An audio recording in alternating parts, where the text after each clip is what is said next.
बड़ी और अहम खबर इस वक्त आ रही है, सूत्रों से खबर यह है कि कुवैत से दागे गए रॉकेट से इराक के बसरा के पास एक घर पर गिरने से कम 3 लोगों की जान चली गई है। बसरा के दक्षिण पश्चिम में स्थित खौर अल जुबैर में कुवैत की दिशा से दागी गई मिसाइलों से एक घर पर गिरने के बाद यह खौफनाक मंजर देखा गया है। हालांकि बार बार कहा यह जा रहा था कि रिहायशी इलाकों को निशाना नहीं बनाया जाएगा, लेकिन लंबे समय से रिहायशी इलाकों को भी नहीं बख्शा जा रहा, रिहायशी इलाकों को भी निशाना बनाया जा रहा है। अभी 3 लोगों की जान जाने की खबर है। घर पर यह मिसाइल गिरी है जिसमें परिवार के 3 लोगों की जान चली गई है।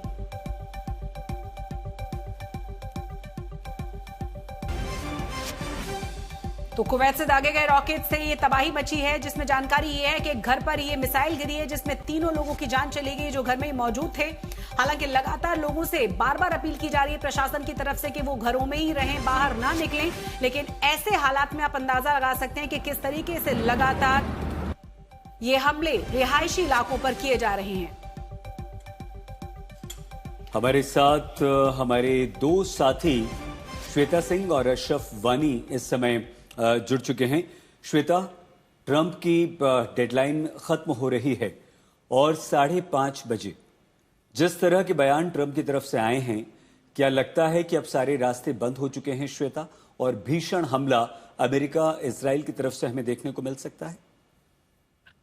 देखिए, जब से ट्रंप की तरफ से ये बातें की गई हैं सईद, उस समय से ही हमले तो शुरू हो गए हैं। मतलब इजराइल की तरफ से वो हमले लगातार ईरान के उन ठिकानों पर किए जा रहे हैं, उन जगहों पर किए जा रहे हैं जिसको लेकर ट्रंप धमकी दे रहे हैं कि बद से बदतर होते जाएंगे हालात। जब कोई ये कह दे अमेरिका का राष्ट्रपति की एक सभ्यता ही खत्म होने वाली है, तो इससे बढ़कर और क्या चेतावनी हो सकती है।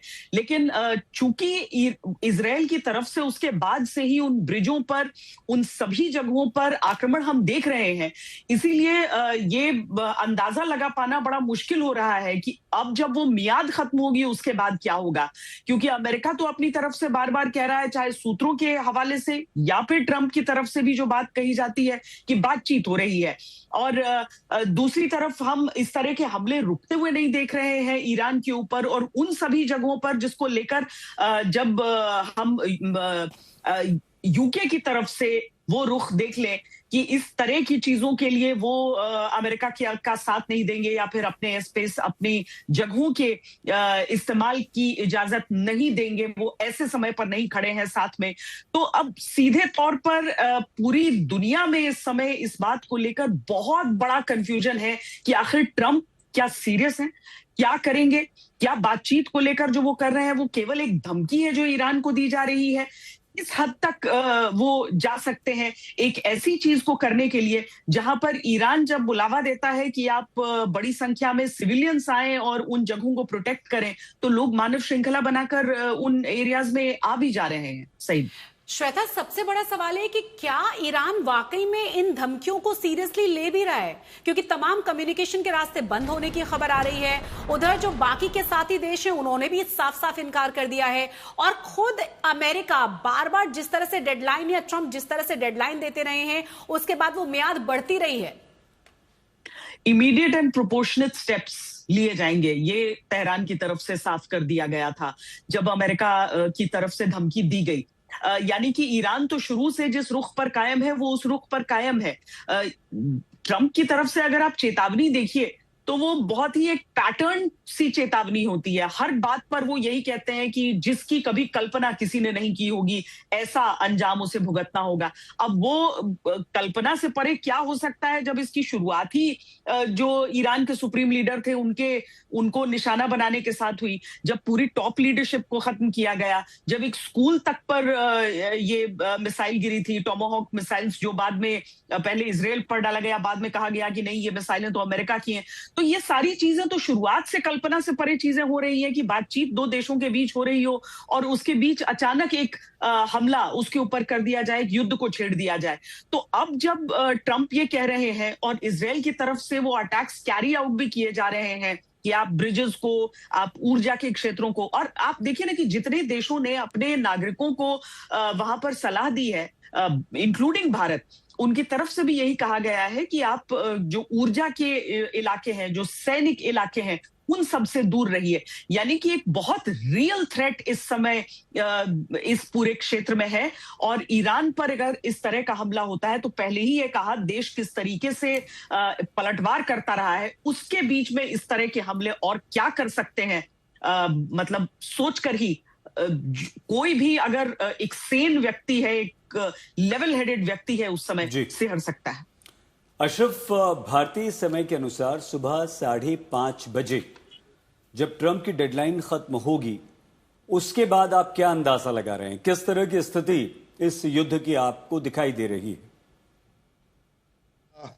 थोड़ा सा ये हो जाएगा बड़े बोल। मेरे को लग रहा है कि दरअसल शायद डोनाल्ड ट्रंप इस जंग से अब निकलना चाहते हैं। ये आखिरी दाव उनका था।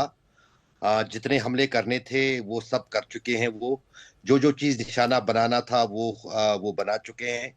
और अब चूंकि उनको एक आखिरी दाव ये लग रहा था कि कुछ घंटे बचे हैं, जो उन्हें आखिरी डेडलाइन 10 दिन की दी थी, उसमें फिर 24 घंटे का इजाफा किया था।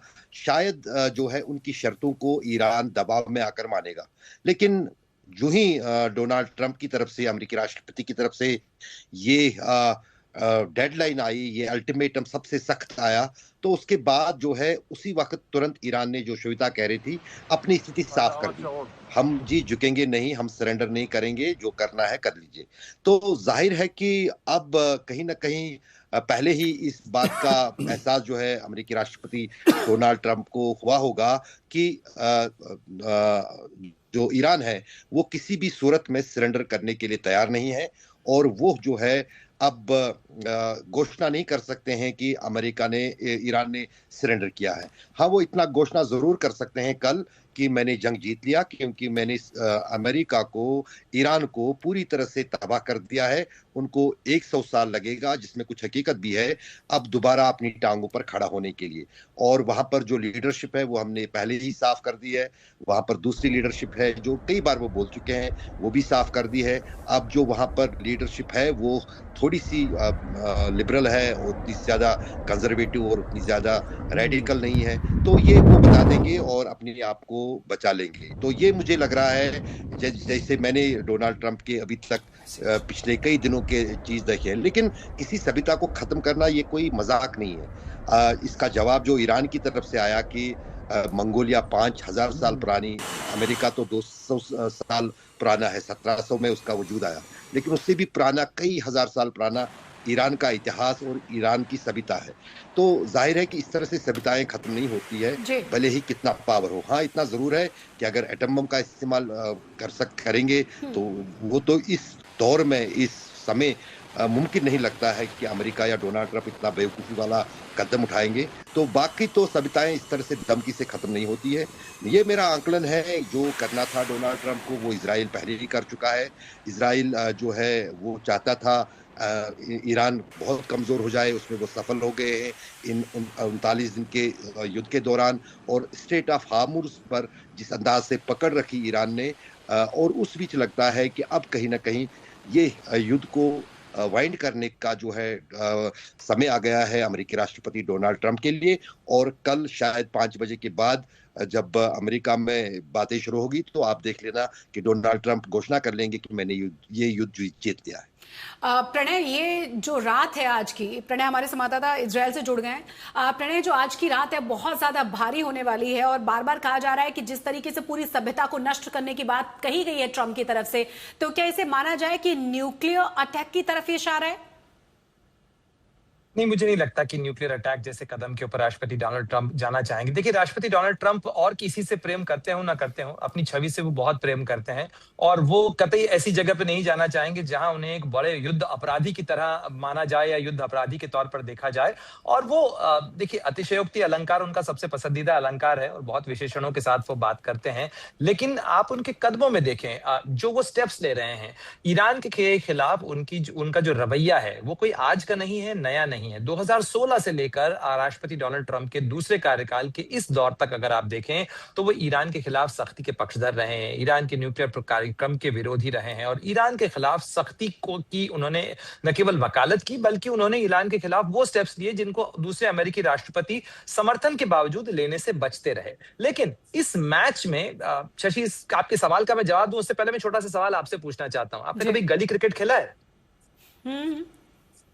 तो गली क्रिकेट में क्या होता, गली क्रिकेट में बड़ी सुविधा से चौका छक्का और आउट अपने हिसाब से तय किया जाता है।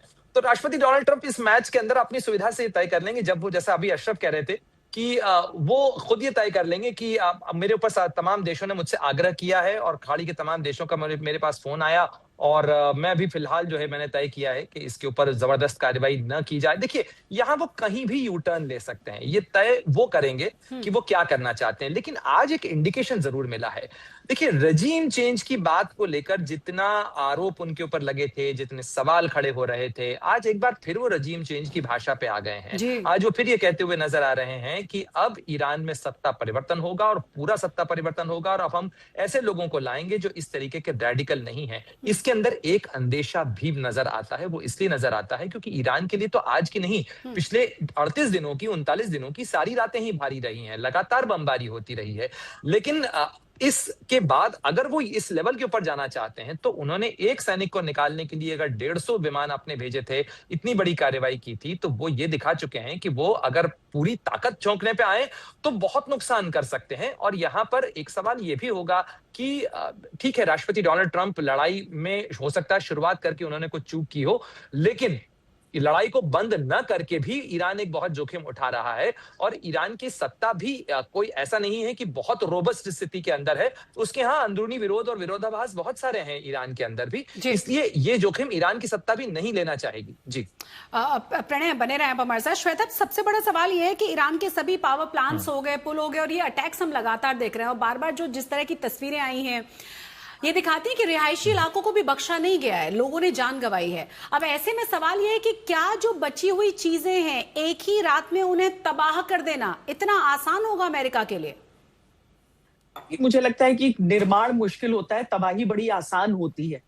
आपने एक देश को जब सबसे पहले टारगेट किया और सिविलियन को टारगेट करने की बात जहां तक है शशि, मैं कहूंगी कि कोई भी जो साइड होता है ना, कोई भी पक्ष होता है, उसके लिए सबसे आसान होता है। ऐसा नहीं है कि इजराइल में सिविलियंस नहीं टारगेट हो रहे हैं, लेकिन ये युद्ध शुरुआत की हुई उनकी है। ये आप वहां के सैन्य टारगेट सेफ रह रहे हैं, एयर डिफेंस वहां का मजबूत है, लेकिन जितने लोग जो वहां पर जो घर टूटते हैं, जो लोग मारे जाते हैं, जो बचते हैं, वो भी तो वहां के बॉम्ब शेल्टर्स की वजह से बचते हैं। तो सबसे बड़ा नुकसान तो समूची दुनिया में केवल और केवल जो आम लोग हैं उनको हो जाता है। लेकिन इसके बावजूद अगर पूरी तरीके से उसको खत्म करने की कोशिश भी की जाए, मुझे ट्रंप की वो जवाब बड़ा अजीब सा लगा, जहां पर उन्होंने पत्रकारों के जवाब में कहा कि जिन लोगों के घर के पास बम गिर रहा है वो लोग भी कह रहे हैं और बम गिराओ और बम गिराओ। अब जो लोग वहां पर बकौल डोनाल्ड ट्रंप वहां पर सत्ता परिवर्तन के लिए बाहर निकलने को आतुर खड़े थे, वो लोग क्या मतलब आज की तारीख में कहाँ है? क्योंकि आज हम उतनी ही बड़ी संख्या में वहां पर ब्रिजों पे भी लोगों को निकलते देखते हैं, यानी कि अगर विरोध में है तो कुछ पक्ष में भी हैं, और उस सब के बीच में अगर छोटी बच्चियां हमको उन ब्रिजेस पर या उन इंफ्रास्ट्रक्चर के जो ढांचे हैं उनके पास खड़े हुए दिखते हैं, तो पूरी दुनिया के सामने इस समय एक बहुत कठिन सवाल है। अगर मिसाइलें दागी गई, बम दागे गए, उन सब ब्रिजेस को लेकर जो प्रोटेक्टेड नहीं रहते हैं, उन रेलवे लाइंस को लेकर जो उस तरह की प्रोटेक्शन नहीं है, वो एयर डिफेंस जिसको आप कह रहे हैं कि आपने पहले ही खत्म कर दिया है, तो आप एक देश को ध्वस्त करके, एक सिविलाइजेशन को ध्वस्त करके, तो उन प्रोटेस्टर्स को भी खत्म कर रहे हैं ना, जिनके लिए आप कह रहे थे कि आप ईरान को आजाद करने वाले हैं और उनके हवाले आप ईरान को करने वाले हैं। तो ये सारी चीजें वो बर्बादी, वो ऊर्जा के ठिकानों को, क्योंकि ईरान में जो रेजीम है उनके अनुसार उसका इस्तेमाल कर रही है, IRGC इस्तेमाल कर रही है, पर आम लोग भी कर रहे हैं। अब पानी को लेकर अगर आप टारगेट करते हैं, बिजली सप्लाई को अगर आप टारगेट करते हैं, तो अल्टीमेटली तो आप ईरान की उस पूरी जनता को टारगेट कर देंगे। तो ये धमकी मुझे समझ में नहीं आ रहा है कि केवल वहां की हुकूमत को है, वहां पर IRGC को है, या वहां पर आम लोगों को भी है। जी बिल्कुल।